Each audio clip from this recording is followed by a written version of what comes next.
There will now be an opportunity for silent prayer or meditation.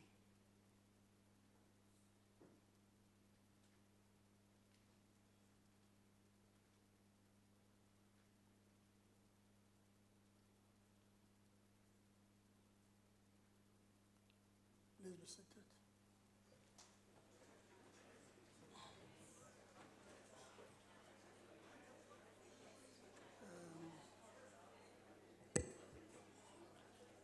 The Secretary will read the order of the day. Debate on tuberculosis, TB, united in the fight to end TB, a challenge to all South Africans.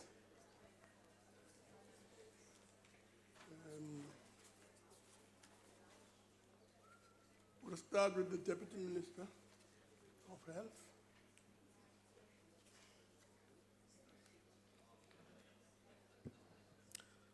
Thank you very much, Honorable Chairperson of the NCOP, Honorable Ministers and Deputy Ministers present, Chairperson of the Portfolio Committee on Health, and also the Chairperson of the Select Committee for Social Services in the NCOP, Honorable Members. Thank you very much for this opportunity to participate in this debate on TB in the month of March, when we focus on tuberculosis, with World TB Day taking place on the 24th of March every year. Honorable members, I bring you greetings also from my colleague, Minister Mkize, who I left in Polokwane last night together with other members of the executive, together with the leadership of Limpopo province, including the Premier, who were busy putting final touches on the return of South African citizens who are being repatriated from Wuhan city in China. I just want to report also to the House that in the process of our engagement during the course of yesterday, we were able, amongst others, to have an audience with the leader of the biggest church in Southern Africa, His Holiness Bishop Barnabas Lekhanyane, who pledged full support for government support to cap the spread of coronavirus and also to work with government in the coming challenges around mass gatherings, including the Easter gathering in Moria City. Honorable members, I wish to draw your attention to the fact that tuberculosis and coronavirus share some similarities, but there are also a number of differences.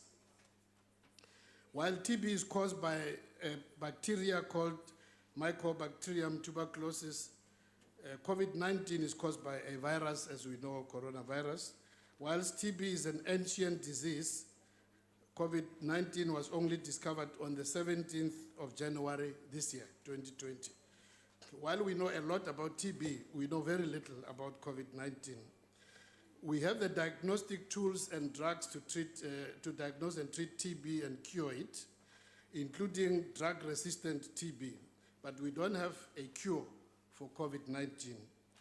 We have a vaccine called BCG, which is almost 100 years old to prevent TB, which is effective in at least 60% of those who have been vaccinated.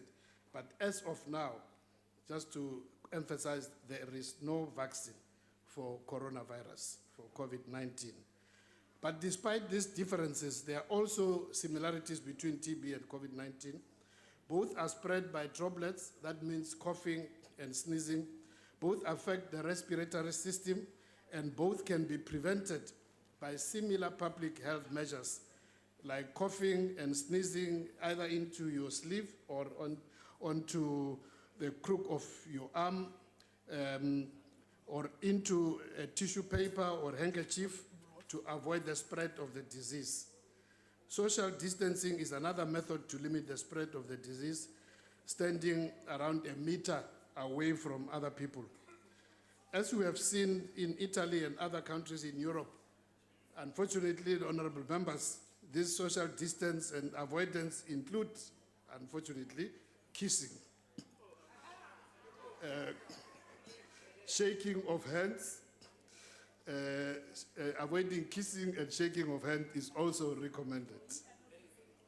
Proper ventilation in homes and schools, buses, taxis, trains, etc. is critical to ensure that when people congregate, they don't infect each other with TB in the same way as coronavirus. So we must encourage everyone to ensure that we open windows, especially at home and public transport, even in winter. These same interventions will also work to limit both the spread of coronavirus and tuberculosis. The Honorable Chairperson, I thought that with all the panic around coronavirus, which is understandable and is because it is a novel disease, I should point to the similarities between this old disease, which we are talking about today, which is tuberculosis, and the new one, which is only a few months discovered, that is COVID-19. Returning to TB, Honorable Chairs, South Africa is one of the 22 highest burdened TB countries in the world. In our country, it's estimated that about 700 people in every 100,000 have TB. We estimate that more than 320,000 people contract TB every year. So in fact, we have to worry as much, if not more, about TB than other diseases. As we have said many times, for as long as one is breathing, one can get TB because it is an airborne disease. As honorable members know, TB and HIV are two sides of the same coin. About 60% of people living with HIV also contract TB because HIV, as we know, weakens the immune system. In fact, most people with HIV who die because of the result of TB. Therefore, it is very important for us to deal with this disease together.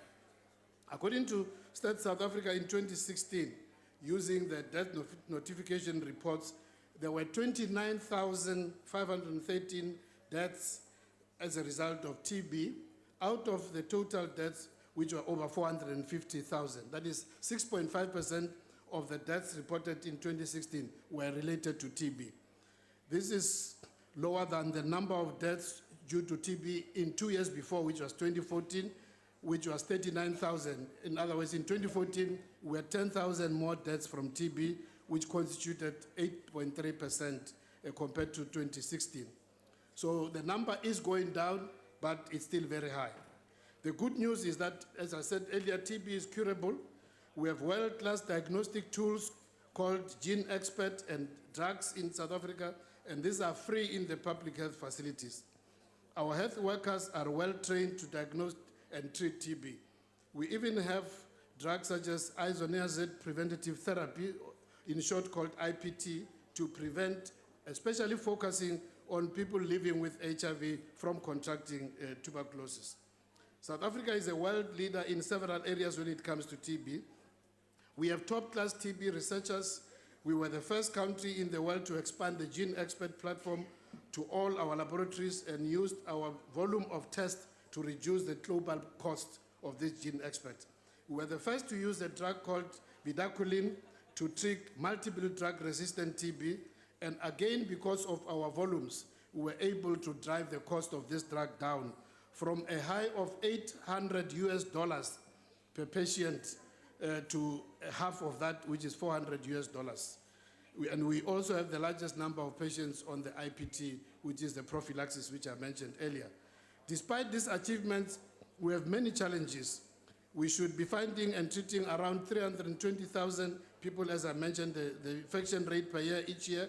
However, at the current moment, we are only able to trace 220,000, which means almost 100,000 people we are not able to trace. And they are unknowingly spreading the disease. We are missing men, and especially men are missing in terms of coming to the clinics and therefore be tested. We are missing men and young people, largely because men and young people do not typically visit our health facilities. For a number of reasons, South Africa also has many patients who are drug resistant or multiple drug resistant or also extreme drug resistant. We used to think that only those who didn't complete their treatment become resistant to the first line of TB treatment. But now we know that what is worrying is that the drug-resistant form of TB can also be transmitted from one person to the other. If one person has developed a drug resistant, they can infect the next person with the kind of TB which is resistant to the first line of treatment. This means that we must do everything possible to stop the transmission, which means we need to focus on prevention, early diagnosis and treatment for 6 months if it's the drug-sensitive TB with the first line. But once you go into the resistant mode of TB, then you require 9 months to 12 months. There are a number of interventions to increase our ability for case finding, in other words, to find people who are not diagnosed, and we are implementing this in our facilities. However, I wish to encourage honorable members, especially as we relaunch this Parliament TB Caucus, to spread the message that, one, people with symptoms of TB must get tested and treated as soon as possible. Don't wait until the symptoms become unbearable. Once they're diagnosed, take the prescribed treatment and ensure that the course of treatment is completed. If not, you will run the risk of spreading the disease. So, honorable members, as I conclude, I want to say to you that indeed TB can be defeated if we work together. Thank you very much. Thank you very much. Honorable Lomo.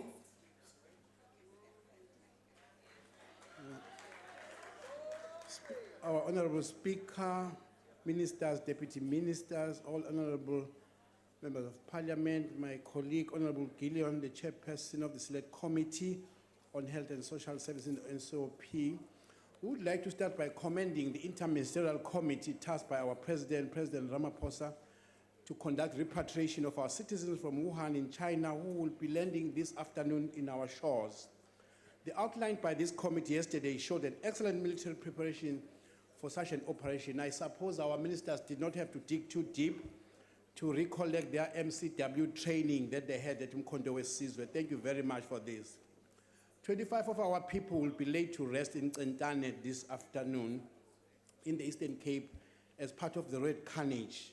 The motor vehicle accident claimed more than 11 lives again in Gauteng, including 3 children from one single family. Many others are still lying in various hospitals. Motor vehicle accident has a huge impact on the health budget. We lose not less than 10 people per week on our road accidents in this country. The heightened awareness and attention that coronavirus has received by many should be extended to the motor vehicle accident problems in our country and also TB as a social problem. There's a saying that says common things happen commonly. This is true for TB in South Africa. The information sharing today in this debate is critical to improve our understanding of TB epidemic by all members of Parliament, such that in all districts where we are having constituency offices, there is enough TB for you to assist in actually combating and managing. We would therefore hope that this awareness is going to assist us in various areas where we are and actually have an impact where we are. If there's any medical condition that is linked to the triple challenges of poverty, unemployment, and inequality, it is TB.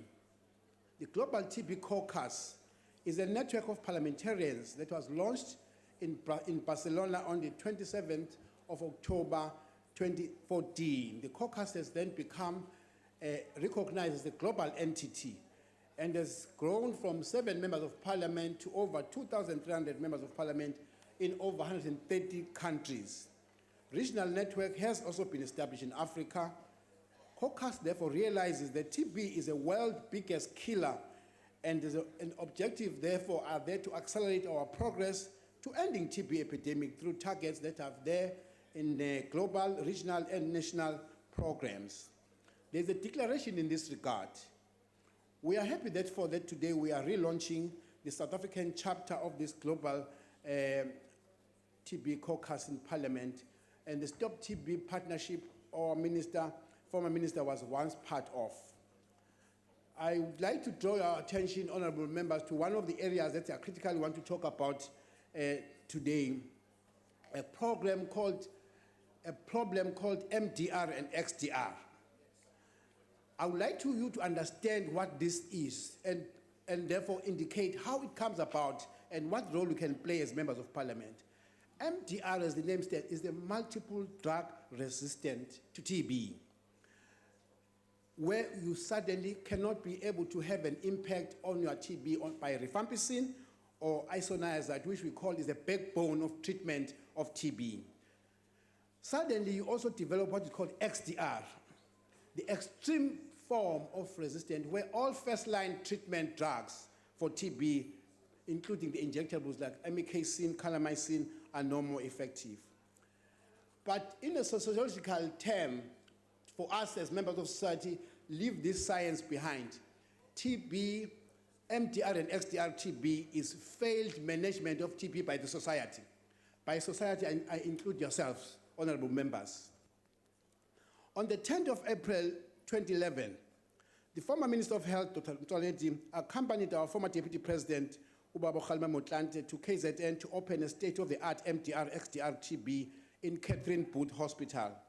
In KwaZulu-Natal, there are more than 200 beds of this type of TB in Catherine Booth, in Manguzi, and King Dinizulu, and many others. This is not a good story to tell. We spend a lot of money to treat TB, but we spend much more to treat MDR and XDR TB. We should reduce TB, but we should eliminate MDR, XDR. This sign I'm wearing is saying to us, there must be a cul-de-sac on TB. TB must go and stop at a particular time. It cannot stop if we always think that it's going to be a problem of only us South Africans. How does it come about that you get XDR? It's very important. Ordinary symptoms of TB, which is loss of weight, loss of appetite, coughing for more than 2 weeks, night sweats, would actually have to be preempting us to go and get treatment for TB, including the support that we get from traditional healers and leaders. This means that you must be on TB treatment for 6 months. It's a real burden for the member, for the society, and everybody else. Now, how does it come about you to get TB XDR? When you go to a clinic and they tell you, sorry, come back tomorrow, we do not have medication today, that's the start of XDR. Because they never ask this client, do you have money to come back the next day? Will you be allowed at work the next day to come back, or this is the end of it? And suddenly our patients disappear and never come back, and we call that defaulter, and yet it was our own cause. How many of us are willing and available in our own homes to support a member of the family who has a burden of taking tablets for 6 months and remind and give support? If we don't do that, we are also adding more to this issue of XDR. We need to actually say there are our people out there, ordinary health professionals called healthcare workers, who go around encouraging people to take the TB treatment. Well, it's not a very easy issue and a very...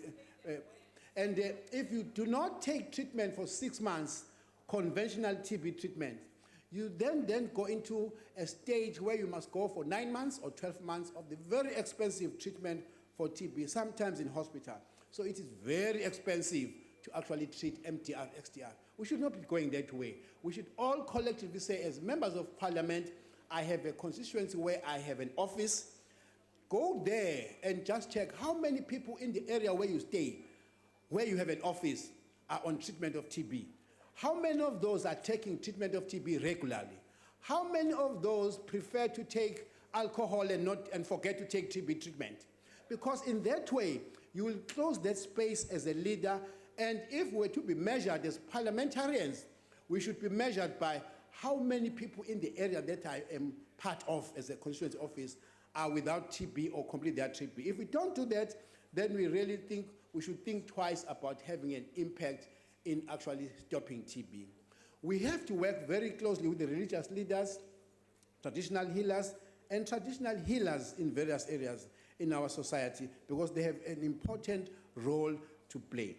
Now, I'm therefore saying, ukulashwa kwe-TB, asingayenzi inkinga yomnyango wezempilo kuphela, akubi inkinga yethu sonke singumphakathi.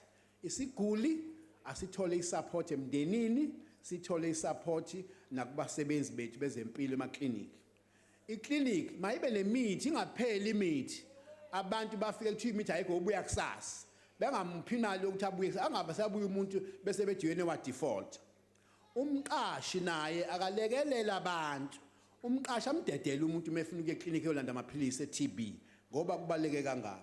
So ke zonke izakhiwo zomphakathi nama constituency office wethu mawube nayo indlela yokuthi sikwazi ukuqeda iTB emphakathini. So ke angifisi ke malunga ahloniphekile eParliament sithi yena ayi indaba yeTB into nje kaDokotela uzolimkhize into yomnyango wezempilo into yethu sonke ilokhu sazalwa sesineminyaka esondela kumashumi ayisithupha kuneTB engavumi ukuphela eSouth Africa kwenze njani uma sithi ke eyalaba abantu akuyona yethu asingeke sikwazi ukuphumelela asiyibambeni sonke singabaholi siwumphakathi sithi all of us have a role to stop TB.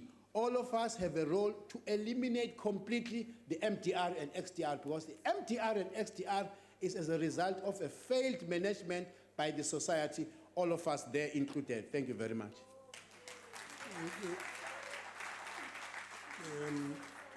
The next speaker is Honorable H. Ismail, and this is her maiden speech.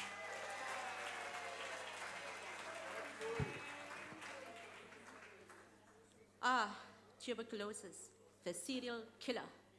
It wanders through the cities, the towns, communities, and homes. TB, second only to HIV/AIDS, is the greatest killer worldwide due to a single infectious agent. It does not care about the victims. It does not care for gender, for religion, or for color. A victim is a victim, and a host is a host. TB appears to be particularly fond of the poor and vulnerable, invading shacks where many are gathered around their mega meals, staving off starvation. It sneaks around the women gathered at the single tap or watering hole, and the lost with hopelessness in their eyes.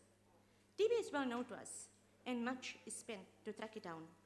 Sometimes we corner it, and it seems to slip through our fingers. Sometimes we contain it, and then like a thief in the night, it slips out and finds more victims.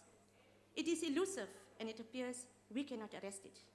It ravages its victims, leaves them weak, in pain, and exhausted from constant hacking.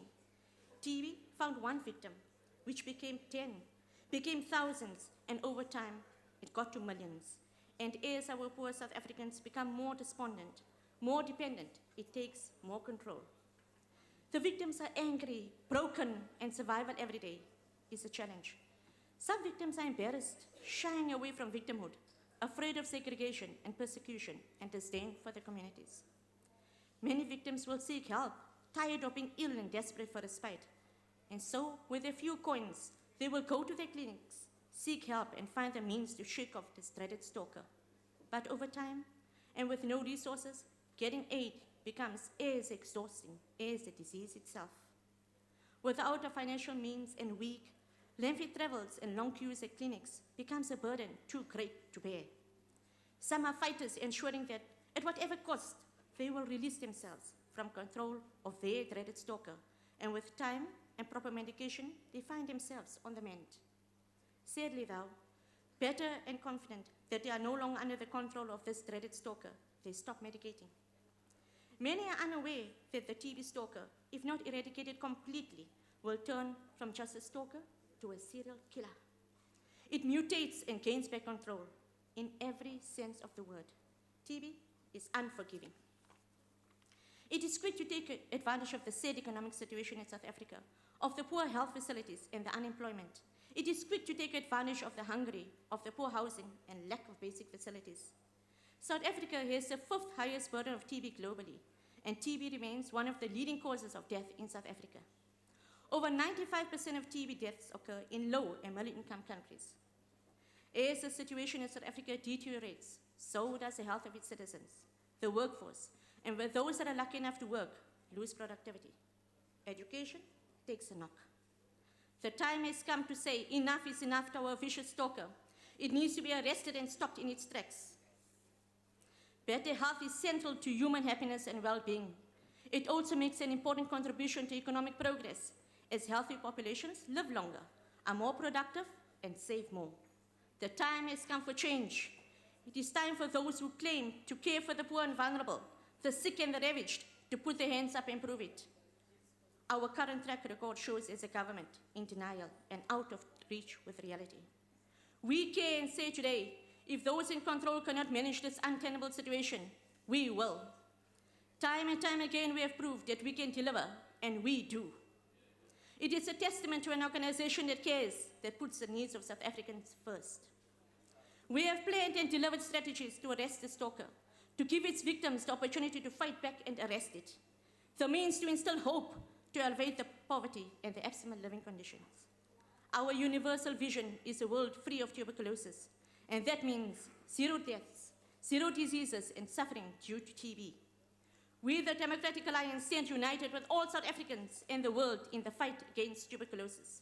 And it is a fight we must win. I thank you.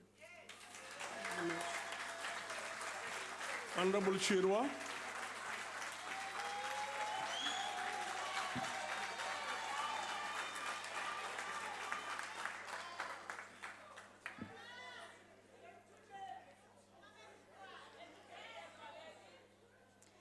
Revolutionary greetings to the CIC of the EFF, Julius Sello Malema, the Deputy President, Floyd Shivambu, Commissars and Ground Forces of the EFF. Tuberculosis remains one of the #1 killers, claiming 68,000 lives lost in South Africa in 2018 alone. As a country, we should have exited this phase of stagnant decrease of TB deaths. But unfortunately, we are burdened with a government that gloats about healing sick people than preventing deaths. The EFF emphasizes once again the importance of primary health care and prevention. It seems this government is accustomed to panic once too many lives are already lost. This is nothing new under the ANC government. We saw what happened during the HIV and AIDS denialism during Thabo Mbeki's occupancy of presidency. The repercussions of this attitude still reverberate for millions to this day. This government also has a tendency to hide its inability to deliver services by blaming foreign nationals, when we, in fact, are one of the top 11 countries in the world with the highest number of our citizens leaving our country for other countries. This attitude not only creates fertile ground for xenophobia by South Africans, but it also exposes South Africans in other countries to xenophobic attacks in the future. For years, civil society has been begging the ANC government to give support to those with TB and HIV, and you have thoroughly ignored these cries. This because they come from the trenches of the poor. Our people know that TB is preventable. Our people know that TB is curable. Our people want to take medication, but our people are hungry. The #1 cause for defaulting patients is poverty and lack of patient-centered care. Give our people land so they can farm and feed themselves, jobs so they can nurture themselves, clean water to stay healthy. Our TB crisis is, in fact, a crisis of landlessness, dispossession, unemployment, and poverty. Mpumalanga is one of the highest air pollution areas globally, and workers, ordinary citizens, and pregnant women experience a direct implication by being prone to respiratory diseases like tuberculosis. The minister has done nothing about this, even after our recommendations in the past year. Exploitation of mine workers, which in majority are black men, by mining companies who steal our minerals, and fail of the ANC to normalize healthcare for men in the mining industry is in fact a form of gender-based violence against men. The country is sitting at 17 infections of coronavirus, which is declared a global concern, and yet in South Africa, research and information dissemination is lacking on how coronavirus will affect people with tuberculosis and HIV, and measures taken in this regard. In 2014, following the Ebola outbreak, travel bans were instituted against 3 African countries. We had 0 infections. This has not been done in response to coronavirus global outbreak when we are sitting at 17 infections over a few days. The EFF proposes the following to the Minister of Hospitals, since we don't have a health system in the country. The 6th Parliament should finalize the National Health Amendment Bill to ensure clinics are open for 24 hours. The overall target in South Africa should be that no citizen should go for 3 months without a medical checkup. Regular checkups should be linked to other social services like the collection of social grants. Every clinic must provide patients with chronic illnesses with groceries. These services must be linked to auxiliary and social worker services. The department must build and resource science centers in townships and rural areas and do mass programs to normalize healthcare for men in taxi ranks, train stations, and popular hangout places for young people. The department must release funding to creating an environmental and scientific cohort that will highlight high-risk areas for easy transmission and infections. The minister must ensure the sustenance of specialized TB facilities instead of leaving vulnerable patients destitute like you have done in Port Elizabeth Mpilweni TB Hospital. The department must hold mining companies accountable through monetary penalties and strip them of licensing for depriving mine workers of health surety and exposing them to unsafe labor, which is guaranteed to leave them dying from silicosis and prone to contracting tuberculosis. Prevention, education, primary health care. You have demonstrated to South Africa for 26 years of governance that a respiratory disease has more power over you by failing to conquer tuberculosis, which is in fact curable and preventable. If you can't learn from us, at least learn from your own failures, and for once, be a proactive and not a reactive government. I thank you. Honorable Ndongeni.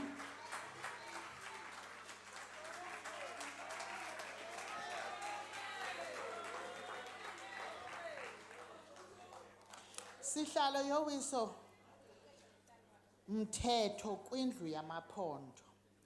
Abaphathiswa kunye nosekela baphathiswa. Amalungu abekekileyo kunye nendwendwe ezikhoyo. Mulweni. I-ANC isazimisele ukusebenza nzima ngenjongo yokufumana abemi beli bonke impilo engcono nobomi obungcono. Urhulumente okhokhelwa yi-ANC uhamba umgama obonakalayo ekulweni isifo sephepha nentsholongwane kagawulayo. Eli dabi limele ukuqiniswa ngakumbi ukuba eli lizwe liza kufikelela kumasikelo ehlabathi nalapho amazwe amele ukuqenqa aqangqulule ezi zifo zoyise nobungozi bazo ukungafikanga unyaka ka-2030. Sihlalo, ngelixa abantu bequbisana nendleko ezayanyaniswa nesifo sephepha, abaninzi nangakumbi bayadleka ngokuthi baye kuphuthuma amayeza, ukugcina iintsana, ukuphulukana nomvuzo ngesizathu saso esi sifo. Iyafuna ukuqonqoziswa into ethi esi sifo sephepha sichaphazele iintsapho zamakhaya amaninzi asokolayo. I-ANC iwenzile amatiletile okuqinisekisa ukuba iindleko ezimila kunje azinafutha yaye ziyahlawuleka. Phofu ubungqina obuvelayo bubonakalisa ukuba ukhuseleko ekuhlaleni ingakumbi kwaba basebenzisa unyango lubonakalisa iziphumo ezingcono nezincomekayo. Umzila wokucalucalula ubangela ukuba i-ANC ilandele inkqubo egqibeleleyo yokhuseleko lwasekuhlaleni njengoko yokulwa nendlala, intswelangqesho nokungalingani, izinto ezimele ukwayanyaniswa namaxa ezimele ukwayanyaniswa namaxesha amandulo. Ubungqina obubonakalisa ukuba inkqubo yoburhulumente ziyaphuma ekulweni nendlala, phofu ziphucula ukusiwa phantsi kwempumlo, ukuhanjiswa kwesikolo nempilo engcono. Sihlalo, isifo sephepha njengaye yonke eminye imibulalazwe ayazani namida. Izizwe namazwe amele ukubambana ngezandla ukulwa esi sifo, hayi okokubana sime apha sikhombane ngeminwe sithi ubani wathi. Nanjengoko ke leyo kwindla ithathwa njengenyanga yesifo sephepha kwihlabathi, umhla wama-24 nophawula njengosuku lwe-TB jikelele uya kuba sisikhumbuzo nesimongo uya kuba usithi kulixesha, is the time. Inqwalasela isekukhawulezeni unyango nogonyo ngelikhawulelana nokusindisa imiphefumla, ukuphelisa intlupheko nokusa phambili imibono yokuzibophelela kwenhloko zamazwe ngo-2018 ukuhlangana wabo ngesifo sephepha. Esi ke sesona sizathu sokuba esi sifo sephepha soyiswe enkalweni zonke eluntwini. Umsebenzi okwazisa abantu ngalento umele uqhube sibafundise sibavundlise abantu ngesi sifo nonyango laso namacebo akhoyo eburhulumenteni. Mandithathe eli thuba ndibulele ndidomboze ndihalalise kubasebenzi bempilo abomongikazi bethu oogqirha mbombo zonke kweli la ngamaqhawe nakhokheleyo kwidabi lesi sifo. Igalelo lenu liyancomeka. Mhlali ngaphambili ukusebenzisa ngokuthi ukuqokelela ndawonye abantu ibalulekile kakhulu ukukhawulelana nefuthe le-TB kuqoqosho nokuhlala kwabantu. Ubunkokheli bepolitiki bubalulekile kuba ihlabathi kwakunye neli lomdibaniso baza kusoyisa esi sifo. Iikomiti zempilo kule ndlu yowiso-mthetho nakwelaa bhunga lamaphondo mazikhokhele zithi ngokuhlangeneyo siqinisekise ukuba indima yamalungu iyacaca, bangafonyozi bafede bathethe kakubi ngalo rhulumente ukhokhelwa yi-ANC.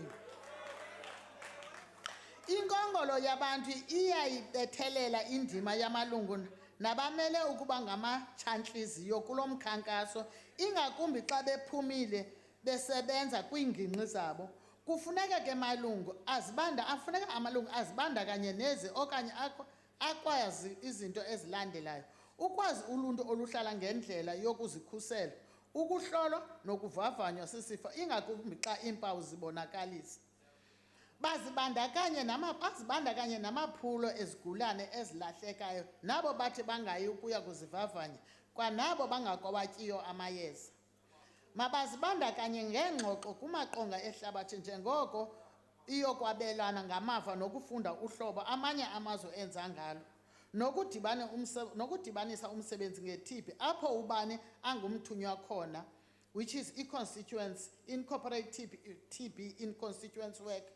Ukuyinqanda le nto yesi sifo kufuneka abantu babe nolwazi kuqala ngeempawu zokukhuthazwa ukuba aba basulelekileyo bangakhangele unyango. Oku kuza kuqinisekisa ukuba izigulane ziyawatya amayeza ixesha lokwenza njalo de liphele.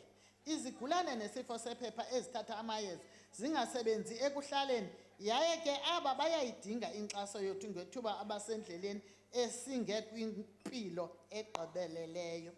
Mandiqukumbela ukuzeka mzekweni kumazwi kamongameli uCyril Matamela Ramaphosa, open the quote, ukusebenza ngokuhlangeneyo ngolutshaba lufihlakeleyo iya kuba luloyiso.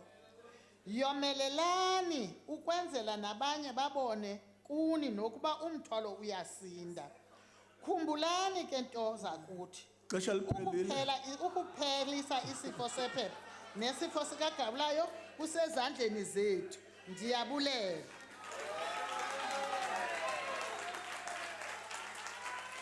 Honourable member from the IFP.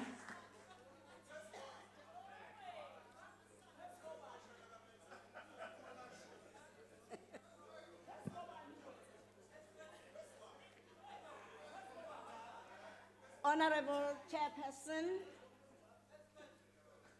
Honourable Deputy Minister of Health, members of the tuberculosis remains one of the leading causes of the death in South Africa. In 2018, we lost 63,000 people in this dread disease, with estimated of those who concentrated in this disease in 2018 ranging from between 215,000 to 400,000. We have one the highest incident of TB prevalence of any country in the world, and although we are witnessing a decrease in new infection, these are occurring at far too slow a rate for us to say that we are winning the war against TB. It is it is very commendable that the department and the ministry continue to play a leading role at the Global Tuberculosis Caucus, but the IFP would like to see greater political commitment and resources being deployed for tuberculosis care and prevention at home. Mhlali ngaphambili, njenge-IFP sishaya ikhwela sithi lesi sifo ngabe asiqhubeki kangaka ukuba abantu bayidla kahle lemithi, uma beyidla abalambile yini, bantula ukudla, bantula yonke into, bantula ngisho amanzi abantu bakithi. Ingakho i-TB iyohlala injena ezweni lakithi.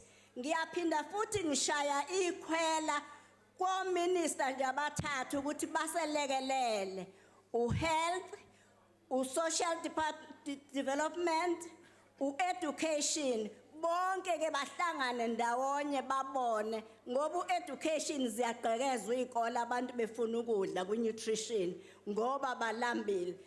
Konke lokhu kusenzela phansi njengohulumeni. Ngakho sidinga uhulumeni noma ominister noma iminyango ebambene ukulwa nalolu bhubhane lwe-TB. Balambile abantu. Poor nutrition in vulnerable communities remain one of the most aggravated circumstances for the contraction of this disease. In this regard, we call for greater government support to feeding schemes in these vulnerable communities.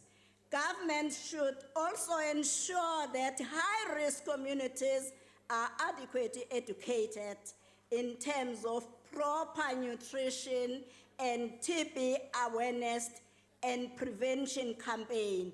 Uma ngikhuluma nge-awareness, mhlonishwa wami, angisho ukuthi asiyothi TB what, asibatshele abantu kuma-province awu-9, ziwu-9 iy'limi abayikhulumayo, abezwe ngolimi lwabo ukuthi uthini uhulumeni, uthi asenze njani. Initiatives such as those that have been orchestrated in partnership with the private sector to screen for TB and other preventable disease must be further encouraged to ensure as many South Africans as possible to know The their time is up, honorable member. health status. I thank you.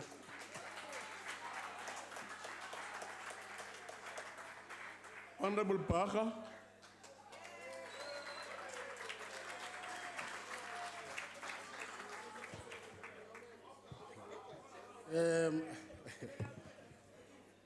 Masibulele sihlalo webhunga lamaphondo kazwelonke. Honorable Chairperson, honorable members, fellow South Africans. According to Stats SA, tuberculosis continues to be the leading cause of natural death in South Africa. It is also estimated that about 80% of the population of South Africa is infected with TB bacteria, the vast majority of whom have latent TB rather than active TB disease. The highest prevalence, estimated at 88%, has been found among people in the age of 30 to 39 years old living in townships and informal settlements. That means that that's the prime of any person who's supposed to be at work who can't take care of themselves in terms of poverty lines. The World Health Organization gives a figure of 22,000 deaths from TB in South Africa in 2017, but this excludes those who had both TB and HIV infection when they died. These people are internationally considered to have died of HIV. It is estimated that 56,000 people with both HIV and TB died in 2017. It is a huge problem in countries where poverty, overcrowding, and malnutrition is rife.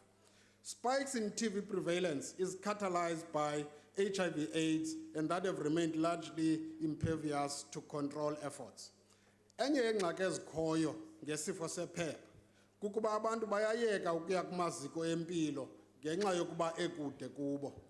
Okwesibini, izigulana ziyayeka ukutya amachiza xa kuye kwaphela impawu zesifo becinga ukuba banyangekile. Loo nto ke inokubangela ukubuya kwesifo sephepha esinenkani ukunyangeka ngamachiza aqhelekileyo.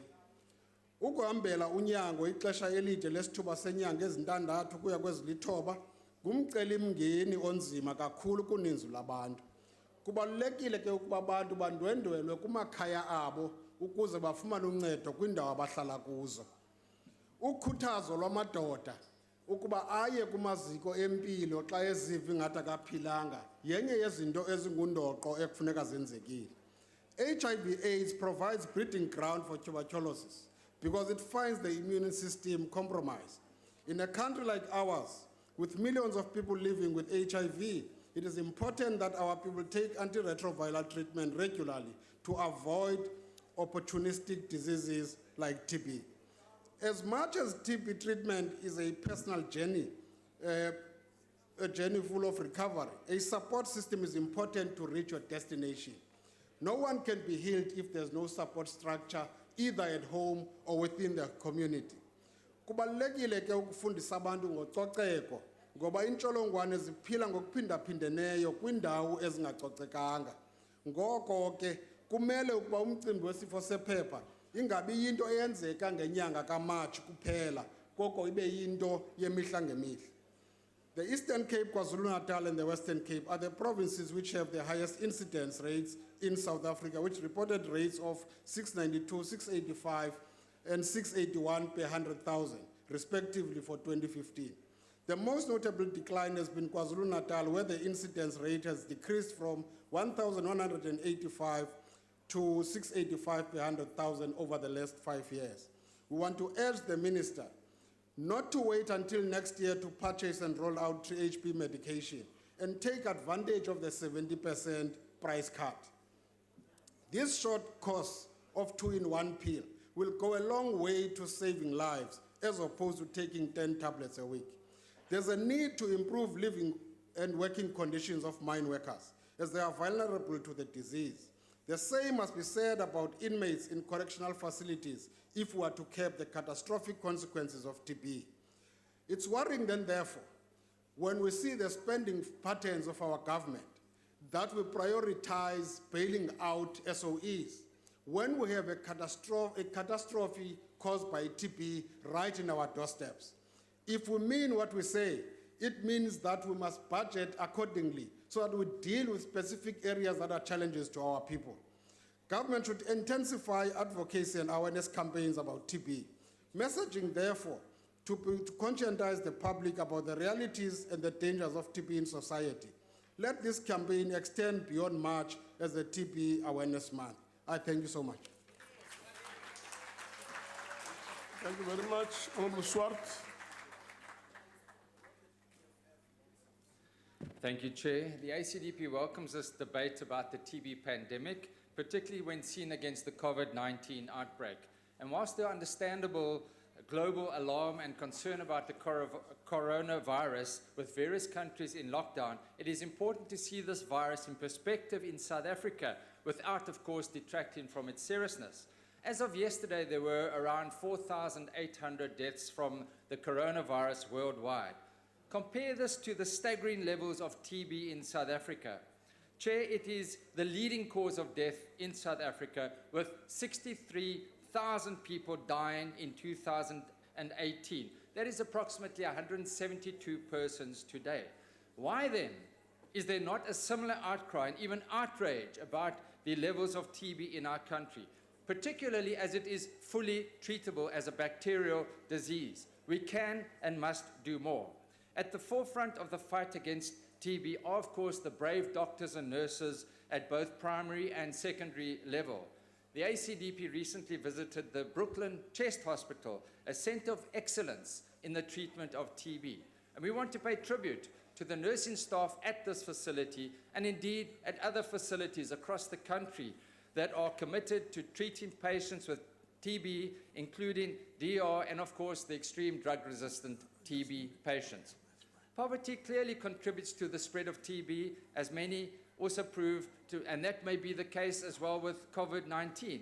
many of our impoverished living in crowded housing conditions, having to use crowded buses, taxis and trains to commute. And of course, the poor are less likely to seek care or complete the course of medication. Poor nutrition can also reduce one's chances of being cured. However, because TB is largely curable, it is, from the ACDP's perspective, incomprehensible that so many South Africans are still dying from it.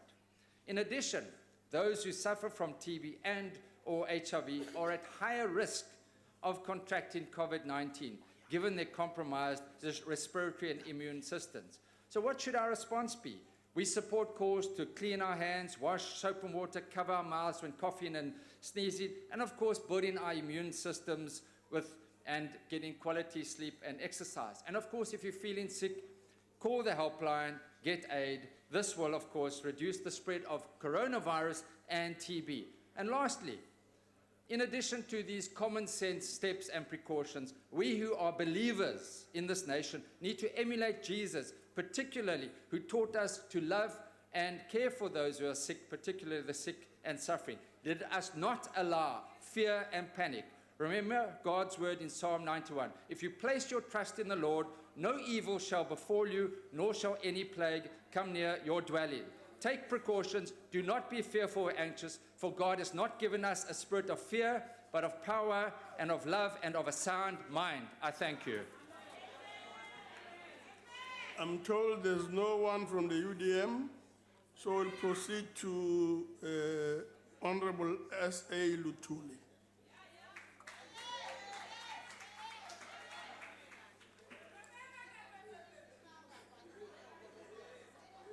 Ngibingelela ubuholi be-EFF, ngibingelela amalunga e-EFF emakhaya kanye nomphakathi uwonke. I-TB ingenye yezifo ezihlasele iningi labantu abamnyama eSouth Africa. Iningi lalabantu basebenza ezindaweni ezifana njengey'mayini endakulula ukuthi bathole usizo. Ngiqhamuka eNdwede KwaZulu-Natal. Abantu bayashona and ayikho into esiyenzayo njengale ndlu ukuthi sibafundise ukuthi bangayivikela kanjani beyimphakathi. Njoba nje ngisho ukuthi ngiqhamuka KwaZulu-Natal, iKwaZulu-Natal yaziwa ngenye yama-province isibalo sayo esikhulu uma ngabe sikhuluma ngezifo ezifana no-HIV and AIDS. And siyazi ukuthi uma ngabe unesifo se-HIV and AIDS, usemathubeni ukuthi uthole izifo ezimxhantela ezifana nazo i-TB. Izimo abantu abaphila ngaphansi kwazo zinyantisa igazi, kepha lo hulumeni wabathembisa impilo engcono 25 years ago. Lo hulumeni awunalo ulwazi ukuthi kumele wenze njani ngezempilo. Sifundisa ngenhlanzeko kodwa abantu bahlala ezimeni abangakwazi ukuthi bahlanzeke kuzona. Abantwana bethu bafunda ezikoleni esenezakhiwo ze-asbestos. Basebenzisa izindlu zangasese zemigodi. Abanawo amanzi. Abakwazi nokuhlamba izandla uma ngabe bephuma ukuyikhulula endlini yangasese. Imikhukhu yethu indle igijima emgwaqweni and abantu bahogela konke lokungcola. Uthi lo hulumeni i-TB treatment imahala. Ngiyavuma imahala. Kepha uya kanjani ekliniki ukuthi uyothola imishanguzo ye-TB? Amaklinika akude, abantu bayagibela zonke izinsuku ukuze baye emakliniki. Imali abanayo, abasebenzi, abantu balambile. Kungenye yezizathu eyenza ukuthi abantu bashone. Ngibona kungenye indlela lo hulumeni weqembu elibusayo ohlulekayo ukuthi alekelele abantu ukuze bakwazi ukuphila. Iminyango ayisebenzisani. Ngikhuluma ngeminyango wezemfundo, umnyango wezempilo, umnyango wezenhlalakahle yomphakathi. Lo hulumeni ulinda ukuba abantu baze baye emtholampilo ukuze bathole ukuthi bayagula bane-TB. Ayikho indlela yokuthi lo hulumeni uye kubantu uyobafundisa uyobaxwayisa ngalezifo. ICuba inenani eliphansi kabi labantu abafayo ngenxa ye-TB. Isizathu salokho ingoba uhulumeni wase-Cuba awugxilile ugxile kakhulu ekusindiseni impilo zabantu, awugxilile kwenzeni imali. Sidinga ukwakha imitholampilo kuwo wonke amawadi ukuze wonke umuntu akwazi ukuba ne-access yokuthi aye ekliniki. Sidinga ukuba abantu bafundiswe ukuba sidinga abantu abafundisekile ukuthi bakwazi ukuthi baye eMtubatuba, baye eVembe, baye eNgcobo, baye eNkangala. Nazo zonke izindawo ezisemaphandleni ukuze bakwazi ukufundisa abantu bethu nokuthi babaqwashise ukuthi lesifo silekelelwa kanjani sivinjelwa kanjani ukuthi singene kwena. Akumele abantu ukuthi babone izikhangiso ze-TB ngoba nakusebesemtholampilo. Kungani kungabi khona izikhangiso emgwaqweni, ezitopini zamabhasi, ema-rank, nayo yonke indawo abantu abahamba kuzona. Ngisho naseyikhungweni la abantu belanda khona izibonelelo zabo zakasasa, why kungabi khona ama-booklet la abantu benikezwa khona ukuze bakwazi ukuthi bafundiswe nge-TB. Kungani lo hulumeni ungenzi njengey'nkampani ey'nkulu, iy'nkampani ey'dayisa utshwala, ngoba utshwala ubuthola yonke indawo. Bayakwazi ukubisa kuyona yonke wamakhono akhona eSouth Africa. Nathi sidinga ukwenze njalo, sidinga ukuba nendlela yokuhambisa imishanguzo ye-TB kubantu bethu ngendlela izinkampani ezenza ngakhona. Angeke size siyinqobe lempi ye-TB uma sizolinda abantu kube yibona abezemtholampilo ngoba abantu vese abezemtholampilo. Kumele thina siye kubantu izinsuku zonke, zikhathi zonke ukuze sikwazi ukuvikela lesifo esibulala abantu kangaka. Ngiyabonga. Thank you very much. I'm told that the ATM speaker is not here, so we'll move on to Honorable August.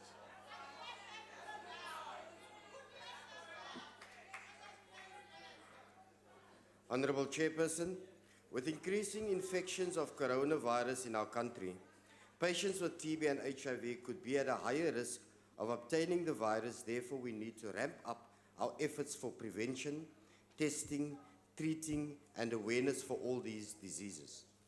Although we don't know much about coronavirus, we do know that this poses particular risk to people with comprised immune systems.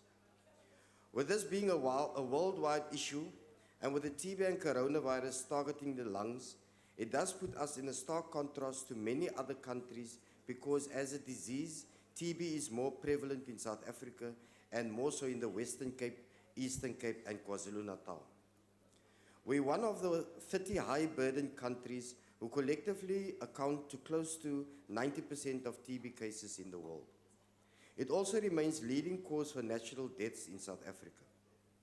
Chairperson, we need to encourage South Africans to get tested for TB and take their prescribed course of medication. It is time to stop being complacent with our health. If we know the fact that TB is driven by poor living conditions and late presentations to health facilities, our citizens must be encouraged to learn better habits and to see doctors where necessary, even with mild symptoms. With the National Strategic Plan of Government, we have made great gains on TB infections and treatment. However, there is much more to be done. We need to start seeing the results of rapidly cutting down on new infections and an increase of figures on those cured of TB. We must also see these rates increase significantly in our poorer communities where the infection rates are much higher than in our suburbs. Greater awareness, education and outreach programs should be the priority of the Department of Health, particularly within the school, health facilities and in the public areas. Both Archbishop Tutu and Tata Madiba, who had TB, did a lot to fight this disease. It is no secret these diseases thrive on environments in which our poor people are forced to live and work. We need to raise awareness in all languages across the full media spectrum to keep people informed on practical steps to maintain their health and prevent the spread of COVID-19, HIV, and TB. We need to radically ramp up access to testing, isolation, and treatment. This will indicate we are prioritizing the poor and working towards the equal health for all our people. Every South African deserves additional health care provisions over and above the national provided health. The research on TB continues with existing treatment to control it, but we need citizens to play their role to unite and help us fight TB together. Thank you. Thank you very much. Honorable Shaikh. Thank you, Honorable House Chair. South Africa is one of the countries with the highest burden of tuberculosis. About 1% of our population develop TB, which is currently estimated, if you look at our population of almost 60 million, will end up to be about 600,000. Now, and 60% of those with TB are also HIV positive.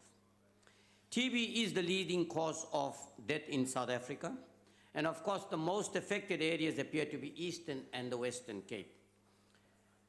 It is estimated that over 330 people died of TB every day in South Africa in 2016, and 1.7 million people died worldwide.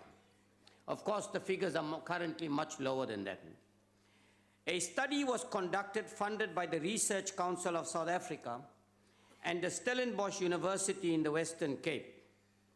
And amongst its findings, risk factors for poor communities of care of TB patients that were discharged from a hospital in the Western Cape were children and rural patients, many discharged without TB medication, poor data systems, and poor continuity, meaning they were not actually followed in the processes of, from the time they came into hospital, there was no process of continuously checking on them. Now, for the member that came and spoke here from the DA, and I think it was a maiden speech, I was told, let me advise you that maybe you need to go to areas like Heinz Park, because you are agreeing what are the causes of it, and look at the conditions those people live in, almost on top of each other. They're living in shacks, and yet you are expecting, and that is the reason why TB is one of the highest in the Western Cape. And let me tell you, you cannot even compare the Western Cape to other provinces who have mines and things. Western Cape does not have that, so it means that the TB rate is much higher. Now let me also go one step further in terms of that. You've identified the problem. Your public representative should ensure, and let me tell you what I've just picked up. Not a single facility healthcare in the Western Cape particularly go out and visit those children in these poor areas of those schools or in their homes to see that you can try and prevent tuberculosis or give them treatment or do the... Not a single one of them. Now, how are you expecting it to come down? You must go out there. So the next time you have a caucus meeting, I want to plead with you. Discuss this. How you can get your structures to work on the ground, how you can get your health facilities to be improved, how they can go and test people on the ground, how they can go and test at school, and I promise you, thank you one very year much. down the line, your TB rate will be much lower. Thank you very much. Thank you. Isikhulumi esilandelayo ubaba uMfayela.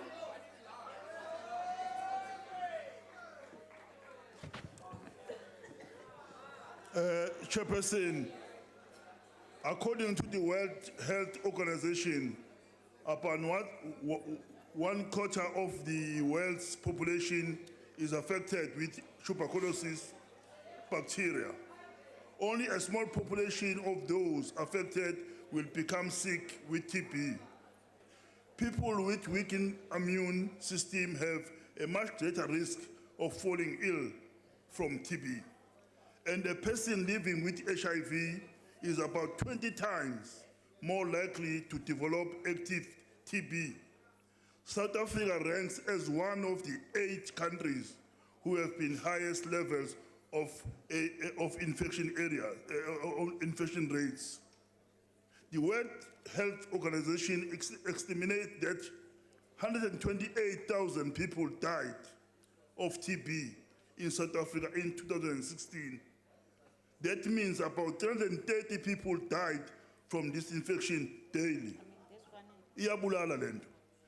Recently, we have been faced with added risk to the health of our population in the form of coronavirus.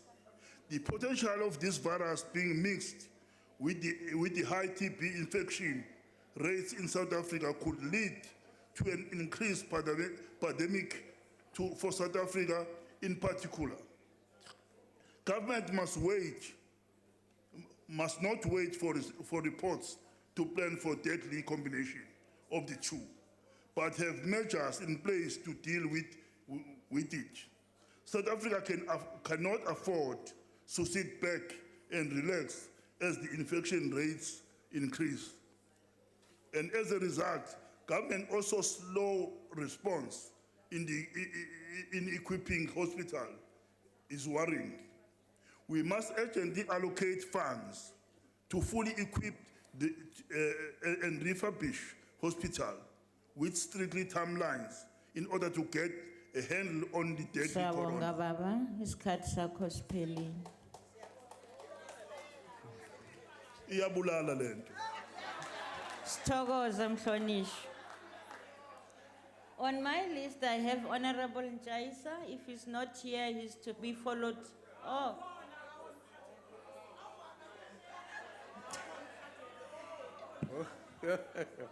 Thank you very much, Honorable Chairperson. Hey, I forgot my spectacles. Chairperson, TB is as old as the Order. mountain. It is one of the challenges facing our country as a killer disease. The poor are the most targeted, more especially the blacks because they are in the majority. Thus, poverty contributes a lot to this disease. This means, therefore, that growing our economy would help us fighting TB. Chairperson, we have to come together and reason together so that now we can overcome this curable disease because it is curable. Unlike HIV and AIDS, TB, as I said, is curable. We should boost our immune system and eat healthy diet and do away with liquor because liquor can never cure TB. It makes it worse. Therefore, we encourage people not to take a lot of liquor. Many have died because of TB. It is worse with the diabetic people because it also contributes. The microbacteria that causes this TB can also be done away with if we come together.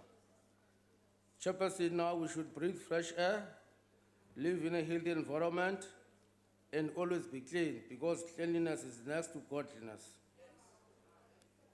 Besides the normal TB, there are two types of TB, the multi-drug resistance and the extreme drug resistance.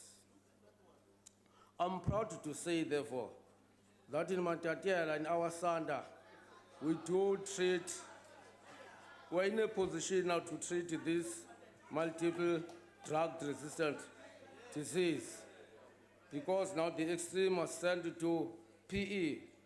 And you are lucky there in Matatiela because they've got good doctors there. The likes of Dr. Tsepang Nagin and Dr. Peter Hene. So they're very good now. Those with extreme, as I said, are sent to Port Elizabeth for treatment. So also in the Eastern Cape, it means that at least we are trying a lot in the Eastern Cape. We must always make sure that our people are made aware of this disease. And we encourage our people now to go to clinics for treatment. They should not dodge because it is their lives. So it means now we should always put together with our people. And again, I will encourage the government or the department to go down to the people and look for those that perhaps may be affected so that they can be treated early. kunjalo baba, nesikhathi siyacho. Thank you very much. Sithokoze. Mhlonishwa Madisha. Permit me, Chairperson, to remind the House about what happened to our late President Mandela. When he was released, only a few months, he went to hospital. After he had declared that he was not well, he had TB. And indeed, he was treated. I don't want to say that was recognized basically because of his status. But he was treated and all the problems inside a period of 6 weeks were dealt with. But then the question is that the case with the majority of the people of our country today? That to me is a major problem.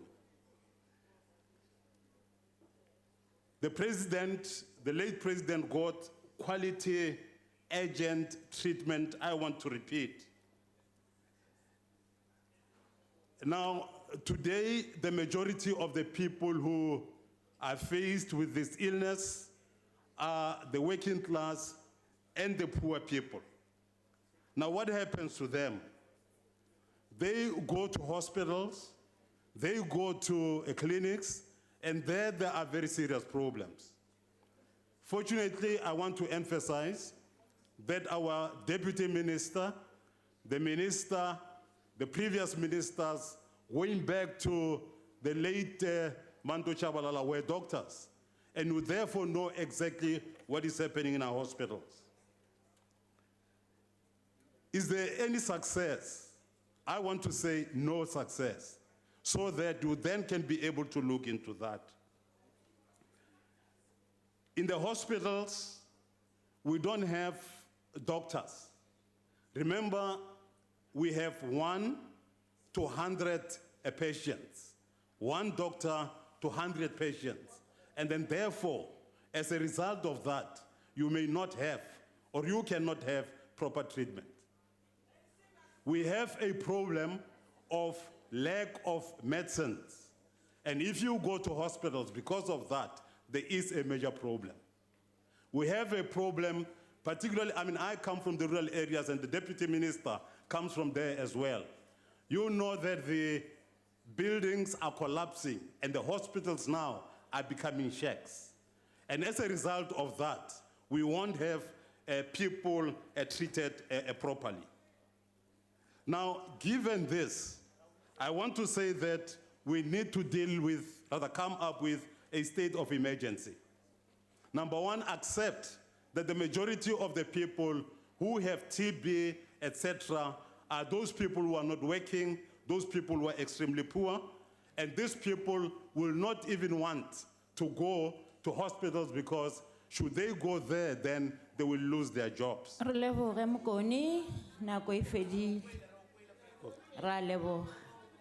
Okay.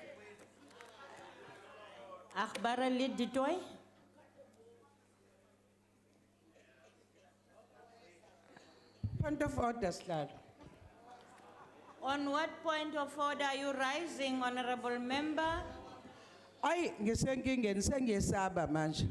Honorable Member, why are you rising? Which point of order are you rising on? Honorable Member, that's not a point of order.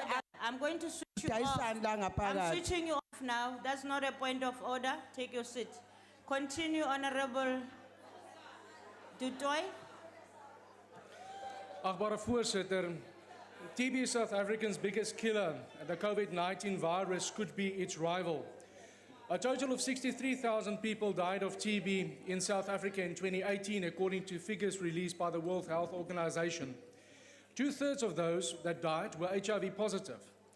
The WHO estimates that about 301,000 people fell ill with TB in South Africa in 2018. There is, however, a significant uncertainty about this, since there's a 95% chance that the real number lies between 215,000 and 400,000. South Africa has more than 880 infections per day. Chair, it is the country's leading cause of death and has been made worse by the HIV epidemic, by 7.4 million people being infected with HIV. The South African public are in a state of panic with a grim reaper called COVID-19 that's looming to take its toll on TB and HIV-infected people. Just think of the devastation that the COVID-19 virus could cause in South Africa. If government wasn't able to win the fight against tuberculosis, what will they do to protect South Africans against the dreaded coronavirus? What are they doing? The plight against TB should have been won by now. Mr. Deputy President David Mabuza said in December 2019 that South Africa's target is to put an additional 2 million people on TB medication by the end of December 2020. So what are the issues? A report by the Treatment Action Campaign indicates that the public healthcare system is so severely dysfunctional that it hinders the implementation of HIV and TB programs. Chair, I need to stress the fact that our medical personnel, support staff, and even dispensary personnel needs to be provided with PPE with reference to the real corona threat that is out there. Hou vas in Psalm 50 vers 15. Roep my aan in jou dag van benoudheid. Ek sal jou uithelp en jy moet my eer. Ek dank u. Thank you, Bayo. The next speaker, Al-Jama.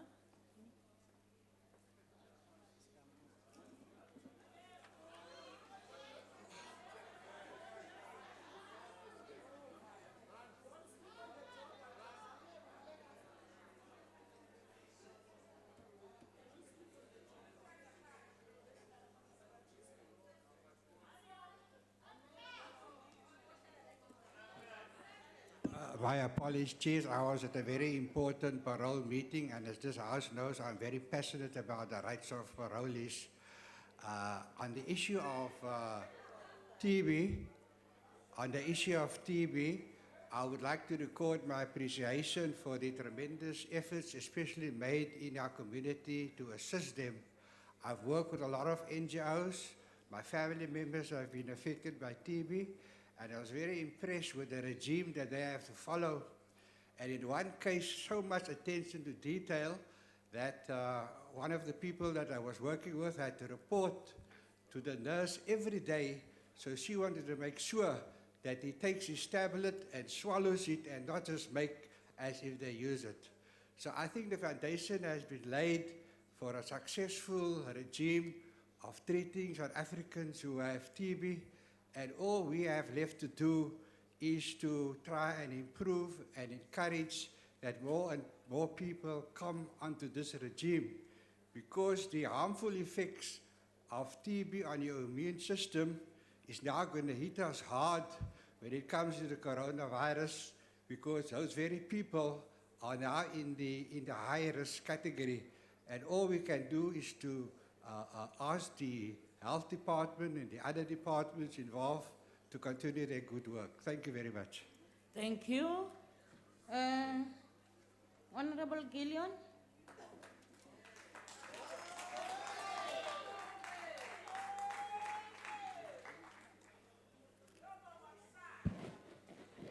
Honorable House Chair, Deputy Minister of Health, the Chairperson of the Portfolio Committee, Dr. Dlomo, fellow honorable members, in the words of the former statesman Nelson Mandela, and I quote, "We can't fight AIDS unless we do much more to fight TB as well," close quotes. Thus, this ANC-led government has made notable intervention to curb the source of TB and related illnesses over the years. More than 6.8 million people living with HIV and AIDS get treatment, screening, treatment and preventative methods are intensified and readily available for free in government facilities. And the problem of stigmatization is greatly reduced due to an extent that people living with HIV and TB are now acceptable in society. A 2018 article published in the PLOS ONE journal found that, and I quote, "In the pre-HIV era, the Western Cape province had the highest TB prevalence in South Africa, largely due to poor socio-economic conditions and failed public health responses before and during apartheid. The provincial TB incidence of 906 to 100,000 at the time of the study remained one of the highest in the country," close quote. One of the findings of this journal revealed that most discharged TB patients did not continue care or successfully completed TB treatment, with potentially serious implications for patients, the community and health systems. We thus call on this provincial government of the Western Cape to ensure that hospitals improve the quality of care of TB patients, develop integrated hospital TB surveillance systems linking to the National TB Information System, and strengthen care pathways for TB patients across levels of care. Now, Chairperson, in the Gauteng province, South Africa has made significant progress in its control of TB. The ANC-led government has put in place many of the key elements of a successful TB control program, including significant resource allocation, a strong policy environment, rapid technology introduction, valuable research outputs, and bold political support. The country's government is heavily invested in its TB program, with one of the highest proportions of domestic funding in development countries. We must commend some of our provincial departments of health for heading to the call for swift responses to the epidemic, in ensuring the country realizes the global targets of eliminating the disease by the year 2030. Gauteng is one such province. Education and screening programs are done at all levels of service delivery as a package. They are mainly coupled with symptomatic screening of individuals and groups of people in facility waiting areas and during planned campaigns in communities, congregate areas, example, correctional services, hotspots like taxi ranks, hostels, and in health facilities. Oop daar word ook gehou in die provinsie van Gauteng, waar stalletjies opgesit word vir die gemeenskap, waar hulle opleiding ontvang oor hulle publieke gesondheid, rakende TB en HIV, en hulle het baie oop daar soos dit. Outreach activities are carried out by non-governmental partners, supporting the Gauteng Department of Health in malls and taxi ranks. Comprehensive screening and health education, including TB services and linkage to care for those suspected of TB and those of interrupted with their treatment. Community work is done by the community health care workers, an award-based outreach teams, during which home visits, door-to-door campaigns are done, including profiling of TB patients, screening and referring to health facilities for further treatment and care. This list can go on and on and on. We need to commend the MEC of Education in the Gauteng province and this good work. In closing, Chairperson, as ons nie gaan ophou om politiek te speel met die pandemie van TB nie, gaan ons nie Suid-Afrikaners help nie.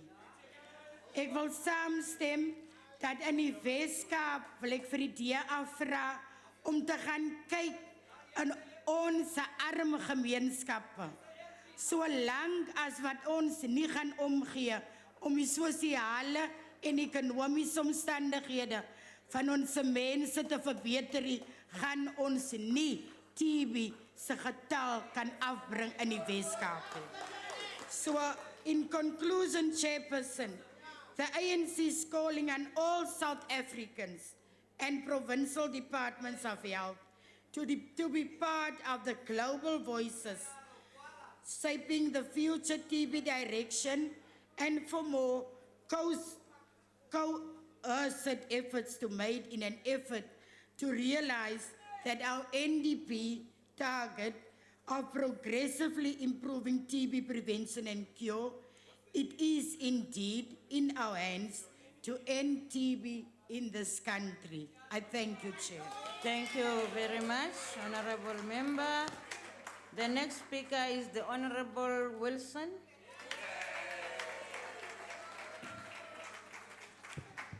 Thank you. Someone said to me, we are living in interesting times. No, I think we're living in very scary times. Over the last couple of months, this House has sat through the President's SONA address and the budget speech. And President Ramaphosa has spoken on more than one occasion of his dreams and the need to dream. Well, in order to dream, you have to sleep. And quite frankly, with the current state of South Africa, how any member of this cabinet can sleep is beyond me. They should be lying awake 365 days of the year, asking themselves, what have we done? How did we end up in this unholy mess? Can we ever forgive ourselves? And yes, I am aware that this debate is on TB, and the theme is united against fighting TB. Just days before the global conference on this subject, hosted right here in South Africa, we are having an emergency sitting to get your approval. Really, does this indicate to the rest of the world that we are serious about this issue? 10 years ago, we pleaded for this caucus to be established to discuss, plan, and address the TB crisis in South Africa. Our plea fell on deaf ears. Order. At the end of the last term, the health portfolio was suddenly advised on very short notice that a meeting was being held in Cape Town to establish a TB caucus. The scramble was on. Is this indicative of a government that really takes the crisis within our borders seriously? I think not. And here we sit another year on to get your approval. Honorable Wilson, yes. Will you please take your seat? I see your hand. Why are you rising? On what rule are you rising, Honorable Member? On a point of order, Honorable Chairperson. Thank you. Yeah. Does the Honorable Member realize that Honorable Member, I think you are coming with a point of order, not a question. No, it's not a question. Okay. It's a point of order. Okay. That the Honorable Member should realize that is a podium and not a dancing floor. Honorable Member, that's not a point of order. That's not a point of order. Thank you. Continue, Honorable Time you Wilson. took to the floor and got the job done. Order, honorable members, order. An article by the SAMRC on the HIV-TB pathogenesis and treatment advises that HIV infections is the leading cause of death in South Africa. This we know. It also advises that South Africa has the third highest HIV-related TB problem in the world, with as many as 60% of HIV patients being co-infected with TB. With 7.7 million people living with HIV in South Africa, this tells us that over 4.6 million people have both HIV and TB. Added to our woes of vast unemployment, substandard living conditions in many areas, extreme poverty, the lack of decent water supplies, and a failing health system, we now have to manage the coronavirus pandemic too. 90% of TB deaths occur in low and middle income countries, and right now South Africa is up there high on the list. The most vulnerable of all our citizens in South Africa, in light of the corona, are the 7.7 million poor people with HIV and the 4.6 million people who have to deal with both HIV and TB. We are sitting on the precipice of the biggest crisis South Africa has ever been faced with. How do we sleep at night? The fact is, we must accept this. We are in this together, and united we must be to fight and win this battle. But were we prepared for this battle? Judging by the suddenness of this meeting ahead of a global conference, we must assume no. Tick box exercises are a farce and will not help us as a country, nor will it inspire confidence in our abilities in the rest of the world. We are in the middle of TB Awareness Month. However, the entire focus on health in the last couple of weeks has been on the coronavirus. And indeed, it is a pandemic of global proportions. However, what actions have been taken on the awareness of TB in this month, particularly in light of the double jeopardy? If just 1% of our HIV-TB patients contract COVID-19, approximately 46,000 people, will our designated hospitals and quarantine wards cope? Not a chance. The staffing, resources, equipment, laboratories, infrastructure are not there. Our health system, which has systematically declined in recent years, is quite honestly not going to manage this. Join hands we must, united we must be, but we are going to require partnerships of massive proportions, not just within the private sectors, within our borders, but those well beyond too. It is accepted that over the years we have considerably reduced the number of TB infections in South Africa. But when? When conditions were better than they are now. When there was a higher rate of employment and before medical centres began their steady decline. When clinics and hospitals were better resourced with less exhausted doctors and nurses. When people had the means to go to a clinic or a hospital and where medicines were actually available. I fervently pray that the global conference will take these matters into account, that we are able to be honest and transparent about our situation and not merely dream of plans and strategies. I think of the song Don't Cry For Me, Argentina, written by Sir Andrew Lloyd Webber and Tim Rice, the words of which go, don't cry for me, Argentina. The truth is I never left you. All through my wild days, my mad existence, I kept my promise, don't keep your distance. I wonder what they would have written if they were writing in the South African context right now. I think it would go like this. Please cry for those in South Africa. The truth is, they just don't love you. You're poor and vulnerable, a sad existence. We've made you promises we've got no hope of keeping. Let us tackle this. Let us be systematic. Let us plan. Let us strategize. But do not make promises you cannot keep. I thank you. Thank you. Honorable Jacobs. Thank you very much. Honorable Jacobs, you can continue. Thank you, Honorable Chairperson. We have heard here today that TB is the leading reported cause of death, which is 88.4% of all deaths in South Africa, and the leading cause of death by a single infectious agent globally. The ANC-led government has been at the forefront of working towards and ensuring improved outcomes for all South Africans with regards to tuberculosis infection. And we are also the leaders in the world with respect to this, and I'm going to showcase it here, that we are those leaders.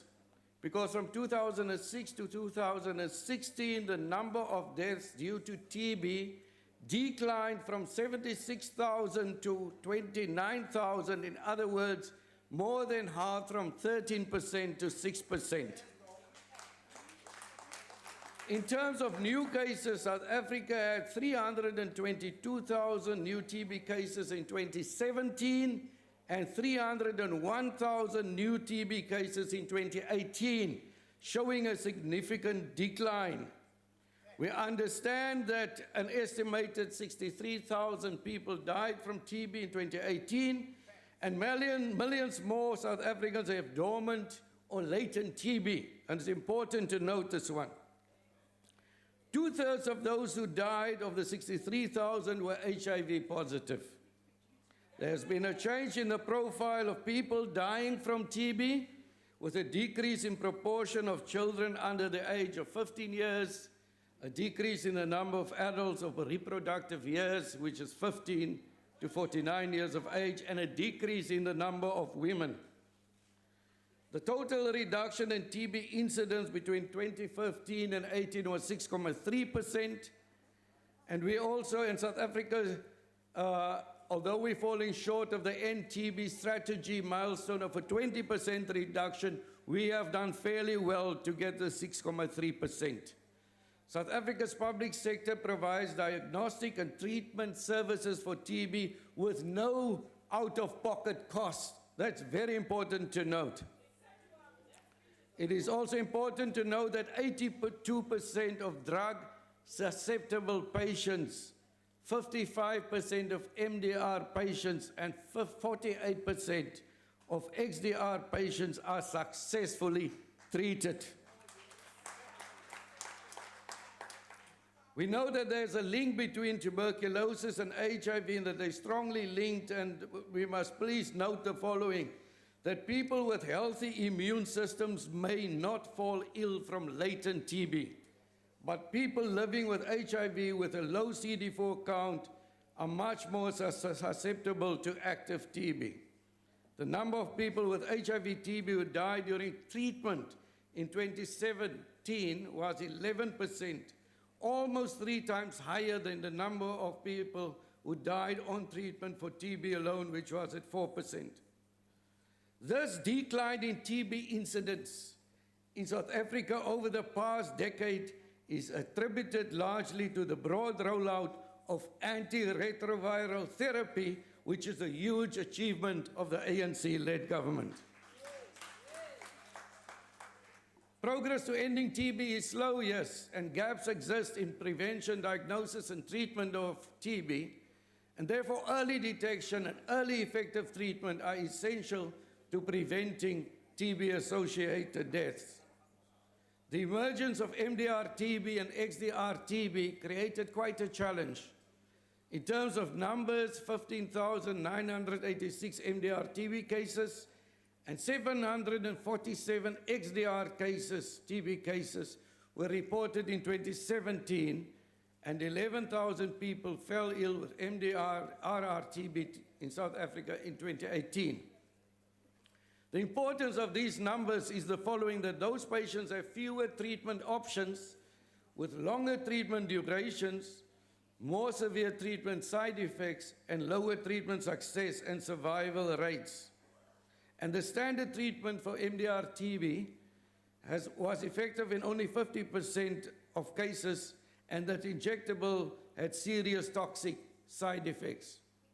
But South Africa is the first country in the world to take the bold step to ensure that no one with drug-resistant TB was denied access to better drugs by scaling up access to a new effective drug, making MDR-TB treatment more tolerable.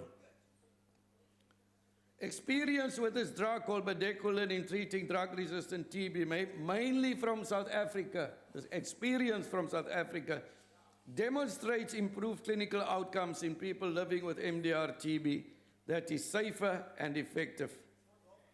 So this progressive move by the National Department of Health of the ANC-led government to introduce bedequiline for all patients is an historic achievement. Now, health facilities of primary health care must be supported in developing capacity to use bedequiline and other new drugs and to access new and repurposed drugs for strengthening DR-TB. Regimens must be improved in order to ensure treatment initiation and access to drugs and patient support closer to the communities where DR-TB patients live. In addition, the NDOH is hoping to introduce 3HP, which is the once-weekly treatment for 12 weeks for latent TB, in 4 districts very soon, and is also happy with the results to date with a new drug combination, BPAL, which is being trialed in South Africa, which is a 3-drug combination currently showing a 90% treatment success rate. Additionally, South Africa has spearheaded the new important health technologies in terms of tuberculosis. It is one of the first countries to implement the Gene Expert TB diagnostic following recommendations by the World Health Organization. Gene Expert significantly reduced the turnaround times for diagnosing both drug-susceptible TB and rifampicin-resistant TB. And in addition to pioneering new health technologies, South Africa has demonstrated a significant political will and leadership in pushing for global action and investment to address TB. South Africa committed more to TB R&D as a percentage of GDP than any other country, making South Africa the largest funder of TB R&D as a percentage of government expenditure. On the TB research front, South Africa has substantial clinical trial capacity, and trials of TB drugs and TB vaccines receive significant funding from foreign donors and also from our South African government. Significant basic TB research is conducted in our country, particularly in relation to identifying better diagnostic and prognostic biomarkers or sets of biomarkers. So work on TB diagnostics in South Africa has led to 3 diagnostic products being spun off into companies, with 1 diagnostic product used to calibrate gene expert machines already in wide use. To speak to the honorable members who mentioned here what they can be doing for us, we are the leaders in the world in terms of TB. To the honorable member of the EFF, I cannot see how you can assist us in dealing with TB if we are the world leaders, and I have just showcased this to you here. To Honorables Wilson and Ismail, I need to reiterate what Honorable Gillian had said, and as a medical person and having trained here in the Western Cape, Western Cape was the hub of TB. It was and it still is the hub of TB, and I find it strange that you will say that you will be able to show us how to treat TB. The ANC-led government is very active in the fight against tuberculosis, in prevention, treatment, use of new drugs, improvement of the comorbidities like HIV, diagnostics and technology, research and development. Led by our President Cyril Ramaphosa as the only head of state from a BRICS country to attend the 2018 UN high-level meeting on TB, during which he called for greater TB R&D investment, affordable drugs, and the adoption of intellectual property laws that promote public health. Thank you, Chairperson. We thank you.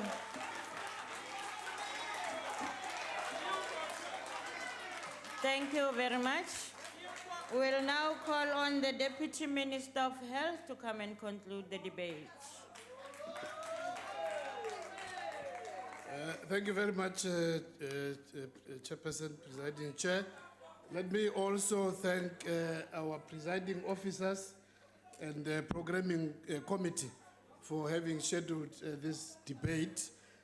I'm sure honorable members will agree with me that indeed this has been a very worthwhile debate. And Sorry, Slal. Can you take your seat here, Mama? Ngiyaxolisa sithandwa sami ngokukhulu ukuhlonipha mntakwethu. Siyashoda ngodokotela kodwa lo dokotela wenzani? Siyathokoza mama. Akabuyele emuva bakithi. Hlala phansi sizokuvala umic. Hlala phansi. Qhubeka. Chairperson, I want to take the opportunity to thank honorable members for their contributions to this debate. A number of positive contributions have been made from this podium, and we indeed appreciate and welcome those contributions. I want to also just assure even some of those who spend more time on making more noise than facts, that we will indeed, nevertheless, we will still look at the facts within that noise. Where there are some few facts, we will indeed separate them from the noise and make sure that we can make use of them. Just a few corrections. The Honorable Detoy from the Freedom Front, he misquoted the Deputy President, because in terms of the 2 million people who we are targeting to find and test and treat, that is in terms of HIV and AIDS. That is the target which has been set through the 1990 program, to find 90% of those who are HIV positive to be tested, to be put on treatment, and also to make sure that they are virally suppressed. In terms of TB, the shortfall in terms of finding people who have not been tested, it's only 80,000. That's the target which we are working on, as I've indicated in my speech earlier on. Just to correct Honorable Madisha as well. Honorable Madisha said a lot of things which actually, unfortunately, are quite unfounded, including saying that some of our hospitals have become shacks. And he wants to include me in that. He says we are both coming from rural areas. The rural area in Skukwine, where I come from, there are no shacks of hospitals. All the clinics many of them have reached the ideal status. Hospitals have been upgraded and made sure that they've got equipment and well-staffed. So I don't know where Honorable Madisha actually, where he wants to include me. Where he comes from, I have no idea. I know him to be coming from Lebuahomu, and Lebuahomu Hospital is well upgraded and well equipped with state-of-the-art equipment. So I don't know which, including the ZBDL area as well. But also Honorable Madisha, I don't know whether it's because it's a long time since he left the ANC. I mean, he is saying that former President Mandela was diagnosed with TB when he was out of prison. He was still in prison. He was still a prisoner. He was taken from Robben Island and with a chest pain and diagnosed with TB and treated during that era. But we do appreciate the message which Honorable, the former president made sure that he's one of the champions to inform people about the fact that TB is not a killer.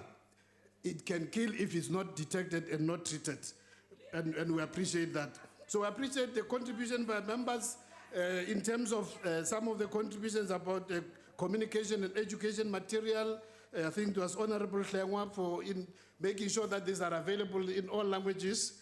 As I said, some of the members, unfortunately, spend more time dancing and making noise and without actually making any positive contribution.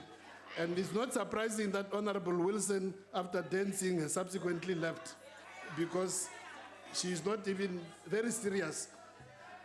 We want to assure Honorable the House that indeed through SANAC, South African National AIDS Council, because it focuses also on TB. On the 24th of March, on World TB Day, we will be having an activity, a national activity in Mpumalanga. Already, SANAC, and including its civil society, are already on the ground, making sure that people are being tested, that the mobilization is being done in those areas. So we acknowledge that we can do more. And I also want to join honorable members in appreciating the work done by health workers, our nurses, our doctors, laboratory technicians, who are making sure that we can go out there and screen people and put them on treatment and make sure that they can be cured. We also, I agree with honorable members that indeed TB does not discriminate. And in that regard, I hope that in that spirit, honorable members, as we tackle various challenges ahead of us, the coronavirus on top of the TB, the HIV, that we will appreciate the fact that it doesn't matter. TB, coronavirus, does not ask which party you belong to. It doesn't ask whether you are somebody from high income, low income. People with, these diseases don't choose. So I hope that will always inform us and make sure that we can indeed be united in fighting the scourge of all this TB and other diseases. Thank you. Thank you very much. That, honorable members, conclude the speakers list and the joint sitting is adjourned.